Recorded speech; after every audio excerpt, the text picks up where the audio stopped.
scary things can happen on Halloween. The night starts to go wrong for one woman after she and her boyfriend have a fight.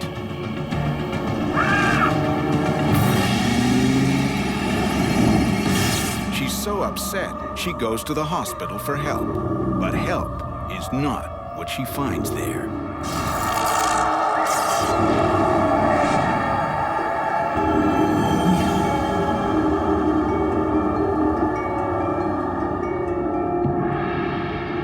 The next day, she calls a friend to say she's been the victim of a horrible crime.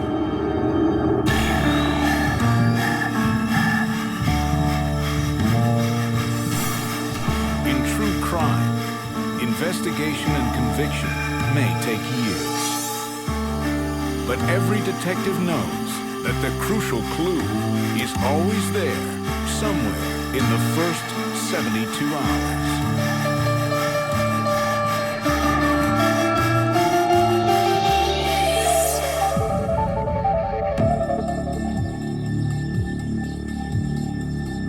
Nothing much ever happens in this small prairie town, but that's about to change.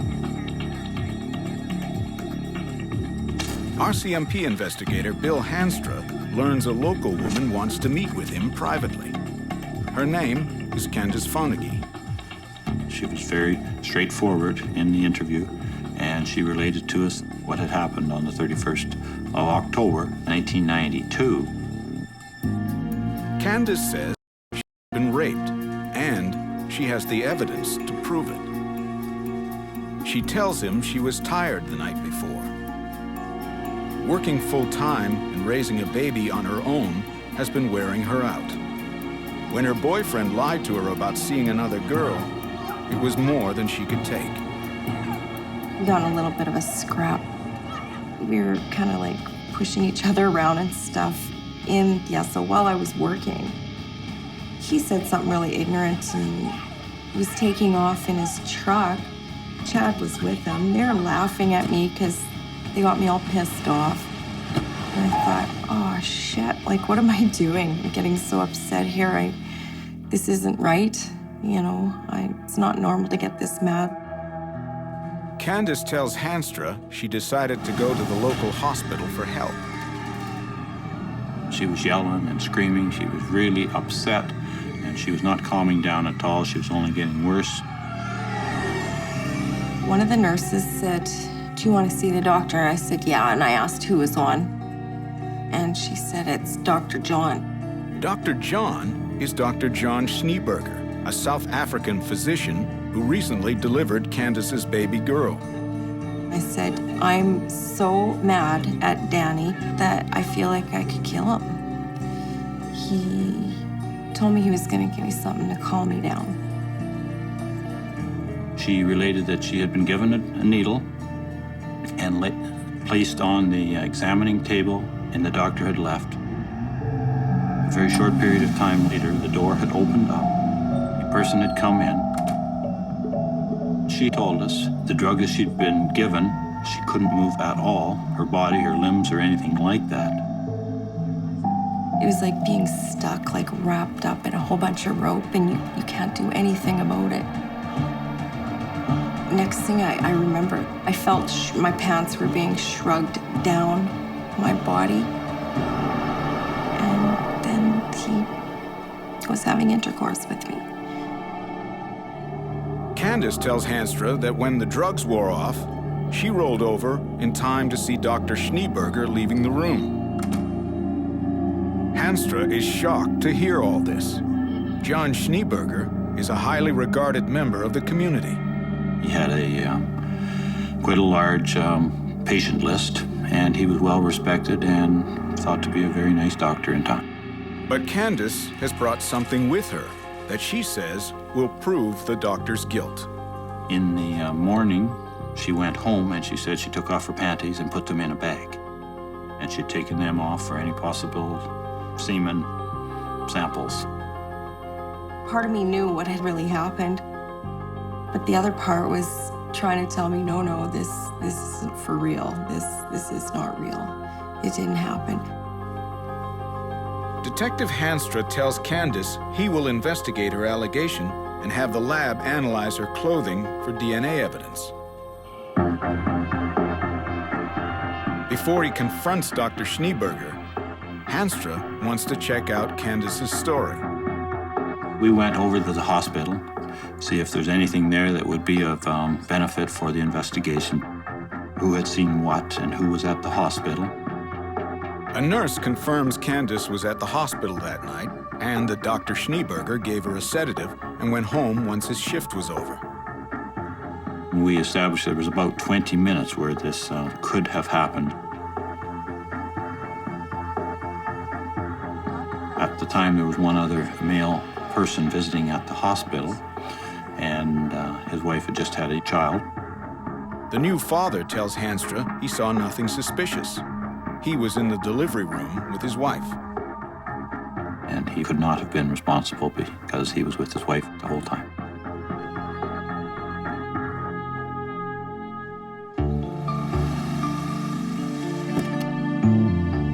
The only other man at the hospital that night was Dr. Schneeberger. Detective Hanstra needs to speak with the man Candace has accused. He's greeted by the doctor's stepdaughter, Amanda, and his wife, Helen. Hanstra asks to speak to the doctor alone. At that time, we questioned him about the allegations that Candace had made about him sexually assaulting her at the hospital. And he said that it wasn't me. I would never have done that. The doctor tells Hanstra Candace was hysterical when she arrived. He did say that she had been administered a drug by the name of Versed. Versed is a drug that they administer to calm and sedate people. Once he managed to get Candace calmed down, Dr. Schneeberger says he finished his rounds and went home. He explains Versed can produce hallucinations and also suggests there may be an ulterior motive for Candace's allegation. His idea is that she was probably after his money, or she had an infatuation with him as a doctor because he was a good-looking fella. At the end of the interview, they had asked him for a sample of his DNA. Dr. Schneeberger tells Hanstra to name a time and place. He wants to clear everything up before anyone else in the community gets wind of the accusation. 72 hours into the investigation, it's Candace's word against Dr. Schneeberger's. But Detective Hanstra knows the doctor's blood sample will reveal which of them is telling the truth. DNA never lies.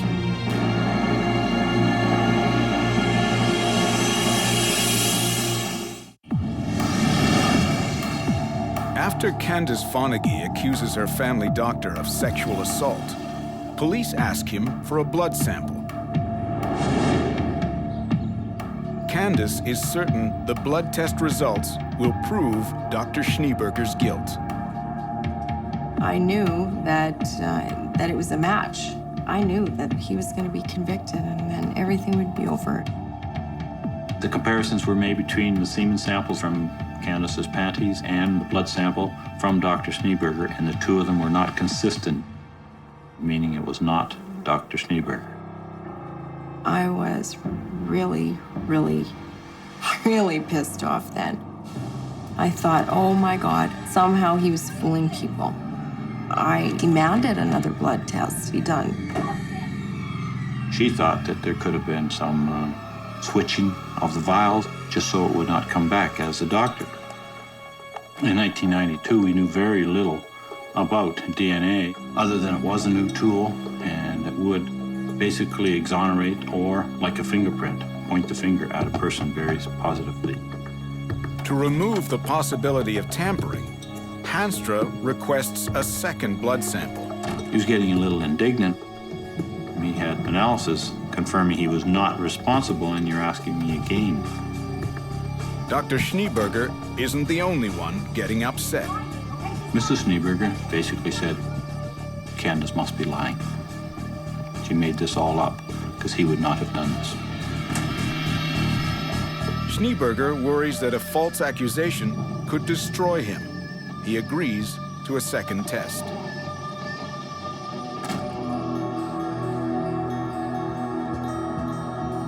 Now that word is out, people in Kipling are taking sides. I couldn't go down the street without people, pointing, and you knew damn well that they were talking about you. People were upset that their doctor was being accused of something that they just didn't want to believe was true. Who'd want to believe that? Detective Hanstra decides to supervise the second test personally. We went into the lab, and Dr. Schneeberger sat in a chair directly across from me, and I was viewing the whole procedure. Hanstra finds nothing unusual as the technician draws a vial of blood. It was initialed by the lab technician and handed to myself in that same room within plain sight of me at all times. It takes 6 months for the test results to come back. The sample came back negative, which says for a second time that it was not the doctor who was responsible for the sexual assault. Because DNA does not lie, Dr. Schneeberger is vindicated. In town, Candace is branded a liar. I got the hell out of Kipling real fast. My parents did not want me to move. My grandparents didn't want me to move. Single mom with a little baby girl, and they wanted me to stay in Kipling, but I just couldn't handle it. I felt like such an outcast. I felt really hurt by the town. Candace moves to Regina, an hour's drive away. But just because she has left her hometown doesn't mean she's willing to put the past behind her. She contacts private investigator Larry O'Brien. She related to me the police had already conducted an investigation. They refused to do anything further, probably because there was nothing else they could think of to do. Candace wants O'Brien to obtain a sample of the doctor's DNA without his knowledge. Dr. Schneeberger owned a car with personal license plates on it of part of his name, namely Schnee. Made arrangements to be there at that office when he arrived, saw him arrive, saw him go into the office, and fortunately he left the car unlocked. The car was new. The ashtray was clean, and in the ashtray I found a chapstick, and it appeared as though it had been used once. Took a new envelope and rubbed the chapstick fully around on the window pane inside the envelope.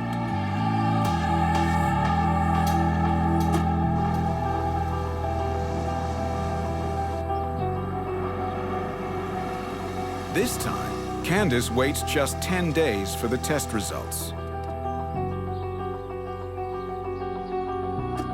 The DNA profile from the chapstick matches the profile of Candace's rapist.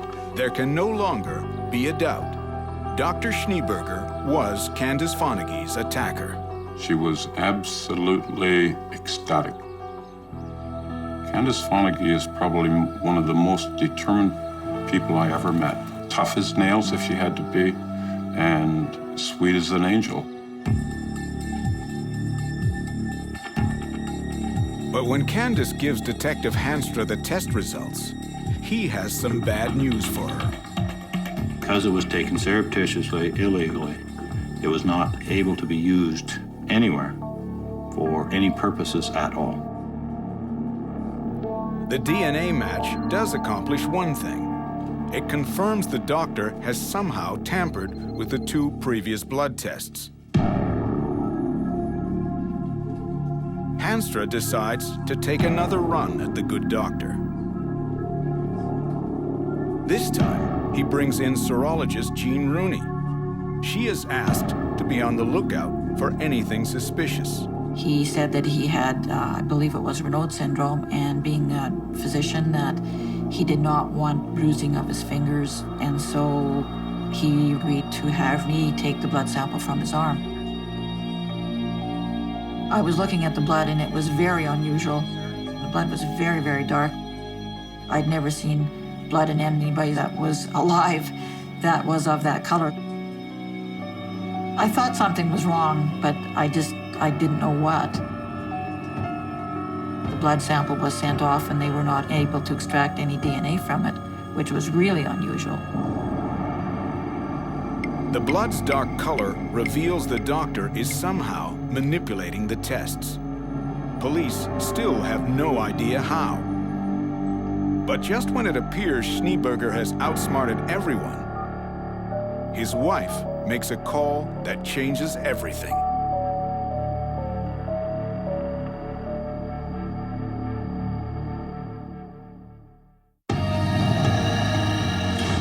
Police now know Dr. Schneeberger raped Candace Fonagy, but they are unable to prove it. That all changes when Detective Hanstra receives a phone call from the doctor's wife, Helen. Mrs. Schneeberger was upset. She related the story that her daughter had come to her in the morning, took her down to her bed, and pulled back the sheets, and there was a condom wrapper in the bed. For 2 years, 15-year-old Amanda has known something was wrong. Mrs. Schneeberger said that her daughter had been sexually assaulted by her husband, Dr. Schneeberger.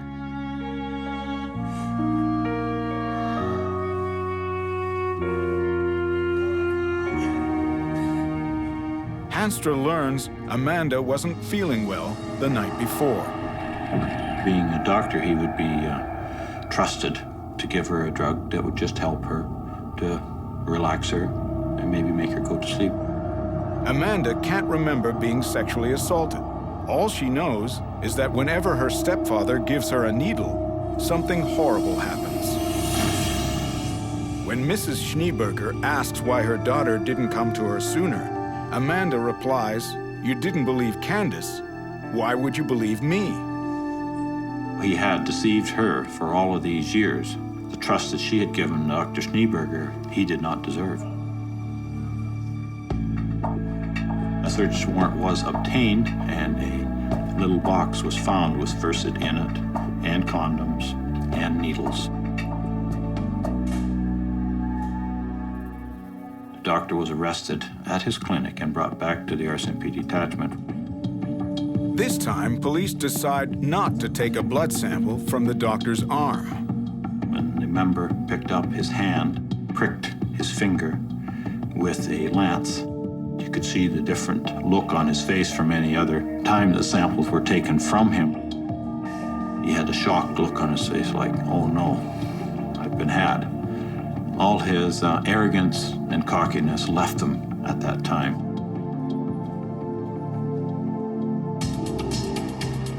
Four blood samples were needed to do it, but police are now able to match Schneeberger's DNA to the DNA evidence Candace gave them within the first 72 hours of the investigation.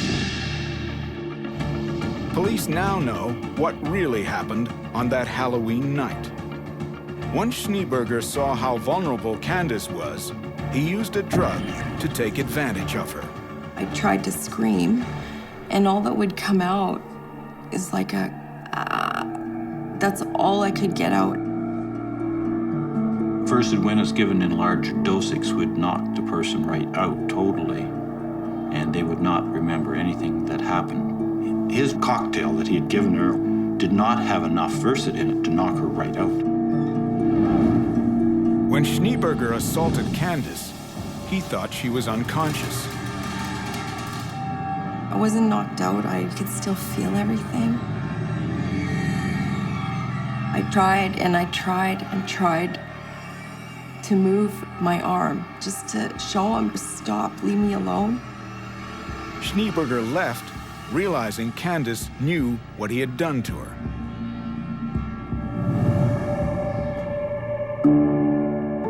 When Hanstra asked him for a blood sample, Schneeberger devised a plan to conceal his DNA. He took samples of blood from a patient. The doctor said he was doing a study and he needed a number of vials of blood.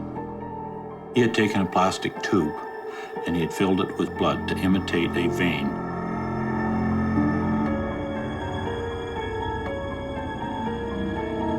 He had cut his upper arm on the inside and inserted this plastic tube down to the center part of his inside elbow. And from there, you would take a sample of blood from that, which imitates a vein. Every time he was asked for a DNA sample, Schneeberger repeated the procedure. But over time, the stolen blood became dark and old, and eventually it died. John Schneeberger was found guilty of sexual assault and obstruction of justice. He was sentenced to 6 years in jail. His medical license and his Canadian citizenship were revoked, and he was deported to South Africa. Helen Schneeberger divorced her husband. She and her daughter moved to another town. For Candace, this has been a long ordeal. It's been very traumatic on her, as we can only imagine. And I'm sure it has affected her, and it will affect her for many years. What kept me going? My daughter, probably, and my family. But probably a little bit of the anger, too. Yeah, anger kind of helps you survive.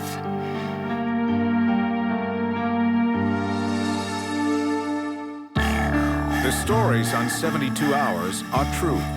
The detectives and forensic scientists are the ones who actually worked on the case.